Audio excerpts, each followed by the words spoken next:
अस्सलाम वालेकुम नाजरीन, मैं हूं आपका होस्ट समीर बेग और आप देख रहे हैं FM4 के टीवी पर खसूसी प्रोग्राम तरीक के जनों से। तो आइए देखते हैं तरीक के राग में क्या लिखा है। लंबी उम्र की जड़ी बूटी। तुर्किस्तान का बादशाह लंबी उम्र की ख्वाह था। वो मरना नहीं चाहता था। इसके तबीबों ने बताया हिंदुस्तान की सरजमीन पर चंद ऐसी जड़ी बूटियां पैदा होती हैं जिनमें आब हयात की तासीर है। आप अगर वो जड़ी बूटियां मंगवा ले तो हम आपको एक ऐसी दवा बना देंगे जिसके खाने के बाद आप जब तक चाहेंगे जिंदा रहेंगे। तुर्किस्तान के बादशाह ने 10 लोगों का एक वफद तैयार किया और फिर ये वफद हिंदुस्तान के राजा के पास भिजवा दिया। इस वफद में तुर्किस्तान के तबीब भी शामिल थे और बादशाह के इंतहाई करीबी मशीर भी। वफद ने हिंदुस्तान के राजा को तुर्क बादशाह का पैगाम पहुंचा दिया। राजा ने पैगाम पढ़ा, कहका लगाया, सिपाही बुलवाए और वफद को गिरफ्तार करवा दिया। राजा गिरफ्तारी के बाद इन्हें सल्तनत के एक ऐसी बुलंद पहाड़ के करीब ले गया।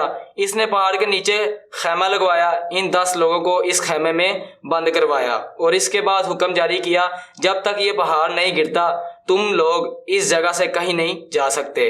तुम में से जिस शख्स ने यहाँ से निकलने की कोशिश की उसकी गर्दन काट दी जाएगी। राजा ने अपना फौजी दस्ता वहां छोड़ा और वापिस शहर आ गया। तुर्किस्तान वफ्द को अपनी मौत साफ नजर आने लगी। वो पहाड़ को अपनी मुसीबत समझने लगे। मुश्किल की इस घड़ी में अल्लाह ताला के सिवा इनका कोई मददगार नहीं था। वो जमीन पर सजदा रेज हुए और अल्लाह ताला के हजूर गिड़गिड़ाने लगे। वो सिर्फ खाना खाने, रफा हाजत या फिर वजू करने के लिए सजदे से उठते थे और फिर अल्लाह से मदद मांगने के लिए सजदे में गिर जाते थे। अल्लाह ताला को इन पर रहम आ गया। चनाचा एक दिन जलजला आया, जमीन दाएं से बाएं हुई, पहाड़ जड़ों से हिला और चट्टानें और पत्थर जमीन पर गिरने लगे।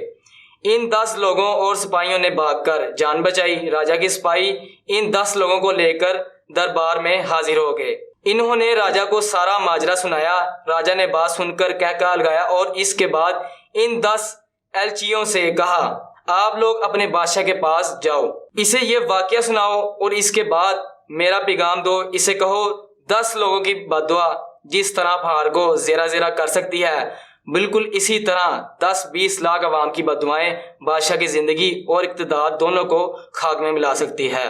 तुम अगर लंबी ज़िंदगी और तवील इक़्तिदार चाहते हो तो लोगों की बद्दुआएं से बचो। तुम्हें किसी दुआ, किसी बूटी की ज़रूरत नहीं रहेगी। जी नाज़रीन, ये थी आज की कहानी। उम्मीद है इस कहानी में से आपको बहुत कुछ सीखने को मिला होगा। अपने मेज़बान समीर बे को इजाज़त दीजिए। अल्लाह हाफिज़।